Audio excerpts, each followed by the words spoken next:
My history with Skyward Sword was very brief. I had heard that the game was one of the better Zelda games in the franchise, but I had also heard quite the opposite about it, and how it had plenty of issues that lots of fans didn't like. So I had figured that I would have to eventually play this game and form my own opinion on it. At that point in time, I had no interest in playing the game simply because of the motion controls. I just didn't like the idea of it. I also didn't want to go through the trouble of mapping the motion controls to a stick with an emulator, so I had passed on the game completely. Skyward Sword HD was revealed in the February Direct of 2021. I still had no interest in it at that point in time, and it wasn't around until about July of that year that I decided to buy Skyward Sword HD. Figured, why not? I'll probably play it at some point, and it wasn't until about August of that year that I had finally decided to start the game. I had started the game, and the first thing I noticed was the menu. It was very simple and stylized, but its style was ancient, which is very fitting for this game because this game works as an origin for a lot of the elements that come in later Zelda games, which is pretty cool. And it just all really just flows together really well. Also, let's take a second here and appreciate the file select music.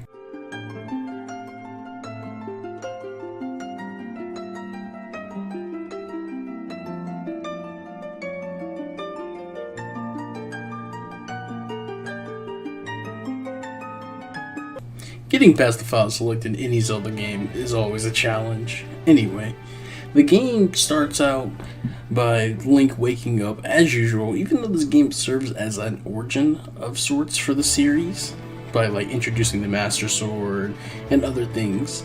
It still starts out like the rest of the series. Link then wakes up and remembers that he had promised to meet Zelda at the Tower of the Goddess. So then he gets up and you take control, and this is where the game lets you get familiar with the controls and how to maneuver the camera, since you maneuver the camera by holding the L button and moving the right stick, because the right stick's used for combat, since it's all depending on how you swing the sword and what direction you flick the stick, since this game was originally motion control, but you guys all already know that. That's besides the point. The point I'm making is that the game handles transferring motion controls into button controls really well, and it feels natural once you start getting used to it and how everything works and how the camera is. My only gripe with it is that you can't really run and move the camera. You have to come to a standstill and then move the camera without it feeling awkward. I don't know, it's just very... They did their best. They did their best with the control, with making this button controls. But by the time you leave Skyloft, you should be used to the controls and be able to manage yourself pretty well. But to dive into the combat, it's really simple combat. All you really do is just flick the stick in the correct direction of the enemy, and you'll hit them. Or if you swing it in the wrong direction, your attack will be blocked. That's what this game basically boils down to with every basic enemy, and it just... you get used to it really fast, and it's just like, oh, okay, I see. And you can't really handle combat in a way you would want. So while, yes, it is kinda interesting, it's very shallow. There's not much to learn about the combat. You just swing the stick, or you flick the stick in the correct direction, you hit the enemy. That's what it boils down to. With that being said about this game's combat, a lot of the boss fights in this game are great. For example, all of Garahim's fights are just a great time, and it feels good to have a duel with a human-like character in the series. I honestly wish it's something the series did more often, because these fights always tend to be very enjoyable. But that's not a knock against the big monster fights, because this game also has great big monster fights. For example, Kloktos is one of my favorite fights from the series because you have to rip the boss apart with the whip from the dungeon, and you attack him with his own giant swords. And it's just an amazing concept that's perfectly executed in this game and makes a good use of the unique controls. Demise is the best final boss in a Zelda game. The music, the setting, the actual fight, and Demise's character, while not very complex at all, it does what it needs to do. It serves its purpose perfectly. And all of that comes together, making the fight so good and very memorable compared to other boss fights in the rest of the series. After praising those couple of boss fights, I feel like I have to say, not every boss fight in this game is a good boss fight. There are some that suck. For example, Tantalus and the Imprisoned. I can't stand these fights, and I'll get into my reasons on why I don't like these two fights. I'll start off with Tantalus. While a very interesting concept for a fight, I feel let down by the execution and the unnecessary need to use Skyward Strike to cut the tentacles, which ends up being most of the fight, where you dodge his tentacle, you cut it, and then you shoot him in the eye with the bow, which feels just too simple for a fight that comes this late into the game. The mechanics of the fight feels like something they should have done earlier in the game to get you used to using Skyward Slash and to get you to aim with your bow under pressure. But at the point in the game where you actually fight this boss, it's just too easy. That's what it comes down to. The mechanics of the fight just aren't interesting enough. But the setting of the fight is really cool. Tantalus is destroying the ship you're on, so you go through the ship as he's like knocking it down, like destroying it, whatever, and then you get to the top, and then you battle him as the ship is like going down. It's a really cool set piece for an uninteresting fight. Moving on to the Imprisoned, he's the same boss fight all 3 times you fight him. It was an okay fight the first time, nothing special about it really. But then the 2 other times you fight him, he gains arms to climb and a halo to fly, which doesn't sound bad in concept.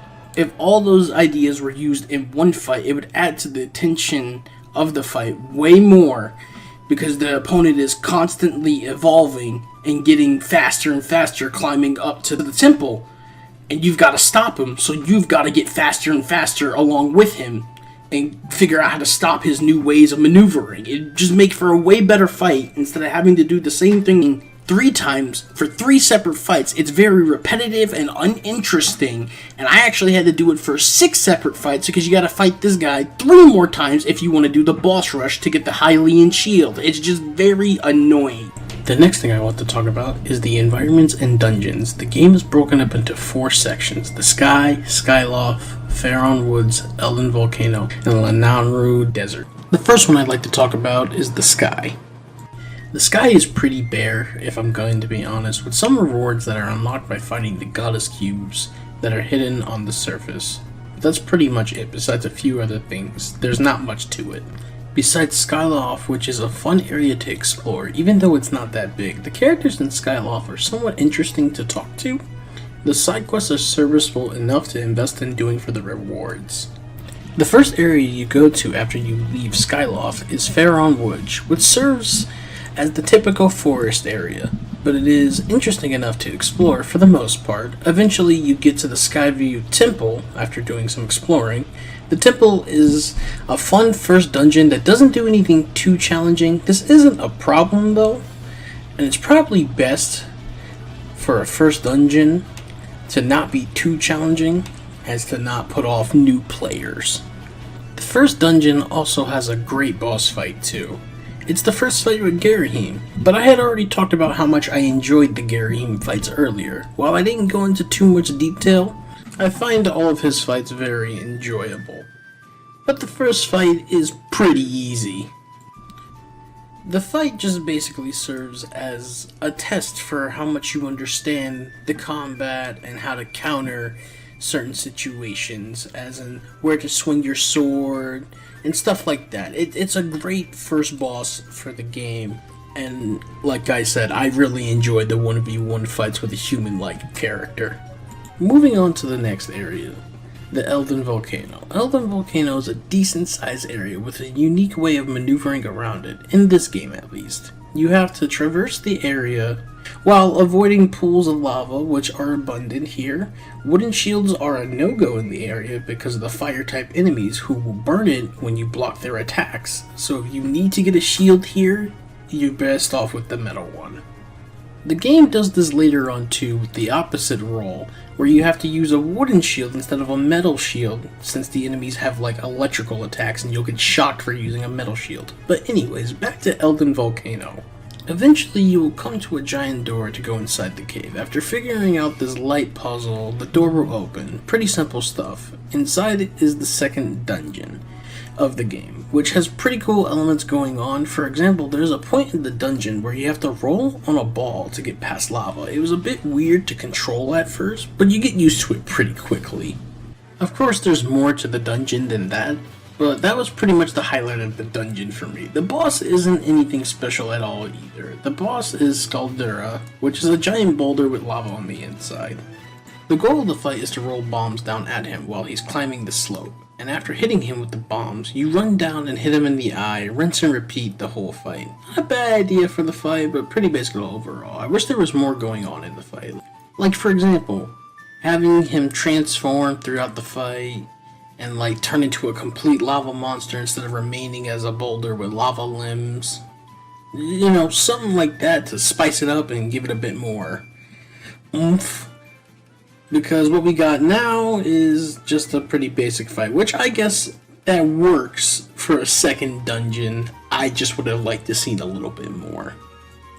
The final major area in the game is the Lanayru Desert. I'm going to be brief with this area simply because I'm not a fan of deserts, and this desert is no different for me, except for the one interesting part it does have. That interesting part is the time stones it has. The time stones revert a section of the desert to grassland, and you'll do this to help solve puzzles and such, which is actually really cool for a desert. But like I said, I'm still not a fan because it's a desert and deserts are just so bland and boring. But having the time stone mechanic was really interesting, and it kept me invested for the time I was there, because I do tend to check out at point in games when I go to a desert.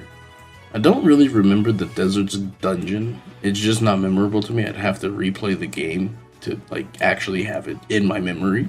But I do remember the boss, and the boss wasn't really interesting either. You just blow the sand off of it with the gust bellow you get from the said dungeon, and then you slice the eyes in its pincers, and eventually the eye in the middle of the body will be exposed, and you just attack that, and you just kind of win at that point. The boss was just really too basic for me, especially at the point in time it shows up. Like, you're accustomed to all these mechanics, so it's just meh.